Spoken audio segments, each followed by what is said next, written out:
Everyone thinks the bottom is already in. And that's exactly why I'm cautious. If everybody is already positioned for the upside, then where is the marginal buyer that's actually pushing up prices? Because real bottoms, they don't feel comfortable. They rather feel wrong. It's painful to buy bottoms. Now this is a long-term Bitcoin chart. And what we see here at the top, that's just a curved line that coincidentally connects the cycle tops quite well. And this chart tells a very clear story. If we are bottoming out already right now, then the maximum upside from here would be less than 100%. Is it really worth it to buy Bitcoin when there's that little upside? Imagine we were to fall further, let's say to 50k, let's say to 40k. Then there is a multiple X return potentially, right? Then we could go up by 2-3x. Is that the realistic scenario? We can also draw the lower line. Now those two lines are not parallel at all, but still the bottom line does connect the price bottoms in Bitcoin quite well. And we are not yet at the price bottom. We could very easily fall to 50k. And from our current level, that's a drop of an additional 29% or so. 50k seems to be a quite strong support. Now have a look at the realized price distribution. We seem to be currently above a reference price. Many people bought Bitcoin between 50 and 70k. And at one point we already got below 60k. So we traded over here, but we didn't go all the way down to the lower reference level. So isn't it fascinating how a turnaround might come at around 50k from this chart and how it might come around 50k from this chart? Sometimes it does look like we are already depressed. This here, for example, is the supply profitability state. This comes directly from Glassnode, a very popular on-chain analytics company. But have a look at this a bit closer. Our current line, so I'm now drawing this red horizontal line over here, our current level, it corresponds to roughly 30k in 2022, and we fell all the way to 16.5k. It also corresponds to the 6.5k mark in 2018, and then we went down to 3.5k. So we always had a second sell-off at the current profitability state level. It would be very surprising if this time we turn around that much earlier. It appears as if with every single short-term rally, the long-term holders that have held Bitcoin for a long time, they tend to sell into those little rallies. They tend to continue to depress the price. Now that's not necessarily true for all long-term holders, but there is a fraction of long-term holders that's always trying to find exits. And that's shown here. It's the realized profit by long-term holders versus short-term holders. This is the last 6 months, and we can see that even if we go up just a little bit after a crash, the long-term holders, they realize profit. They always depress the price and at least introduce short-term volatility.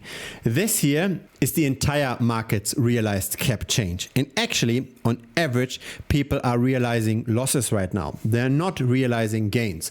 The long-term holders, they realize gains every now and then with those short-term rallies. But really, the short-term and medium-term holders, they still give up. If you don't see a retracement in the price, they simply exit the market. And that's happening since Bitcoin hit 88k. There is less loss realization right now than there was a month ago, but still, on average, the market is realizing losses. Now, when we look at all long-term holders and we look at their aggregate movements, so not just the realized profit relative to short-term holders in the short term, but we actually look at their balance changes, then they are actually buying the dip. And that is a positive story because historically, when they bought, the price tended to bottom out. And when they sold, the price tended to stop rallying. So this is a positive signal. But it's also more short-term of a signal, right? Because this is fluctuating around the zero line relatively quickly as well.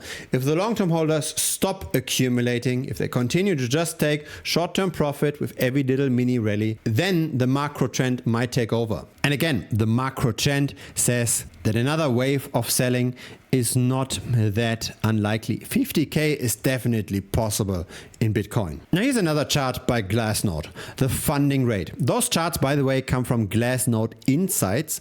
Feel free to Google that. Let's have a look at a more long-term funding rate chart. So this now comes from CoinGlass. And so yes, there was some negative funding rate recently. And when we had negative funding rates in the past, we tended to at least see a short-term bottom. But we might also make the argument that we might have already normalized in the funding rate, that it's not as negative anymore. Now, in case you're not aware of what I'm talking about here, right, the funding rate is just what the perpetual futures traders are doing with Bitcoin. Are they on average currently bullish or bearish? The funding rate measures if the longs have to pay the shorts or the shorts have to pay the longs. When the negative funding rate hits the market, that means most short-term traders that use leverage are currently betting on falling prices. The market is very, very bearish. Right now, we just fluctuate around zero. I think this chart, while in isolation, it would look very bullish, doesn't really show the proper picture when zooming out. So it's always good to verify numbers, even if they come from credible sources. Now here's how I think about this. I've done several backtests, several simulations of buying and selling Bitcoin, but I've done the same for Ethereum and for Solana as well. This all comes from a platform called Bitcoin Strategy Analytics, available to the premium members. And I've made this backtest over here. It's just following the trend using a moving average. It tends to perform very, very well without leverage over here. And here are the same numbers with leverage. It does fluctuate a bit more with leverage, but measured in BTC, the strategy performs quite well. And so if since the beginning of 2018, you would have followed that strategy, the annualized performance is not just 21%, that's buying and holding, but it's 152%. Now the win rate is not high at all. On average, it's only 32%. But that's the nature of trend following strategies. The average win trade is just much larger than the average losing trade. Plus 284% versus minus 11%. So this is really how I think it's the best way to treat crypto. Crypto goes in those massive cycles, trends tend to prevail. And so the trend indeed is your friend. And currently, the strategy still says we should be betting on falling prices. Since the middle of October, it says that we should. And so this all comes together now. If we just continue to sell off at the current rate, we get close to the 50K mark.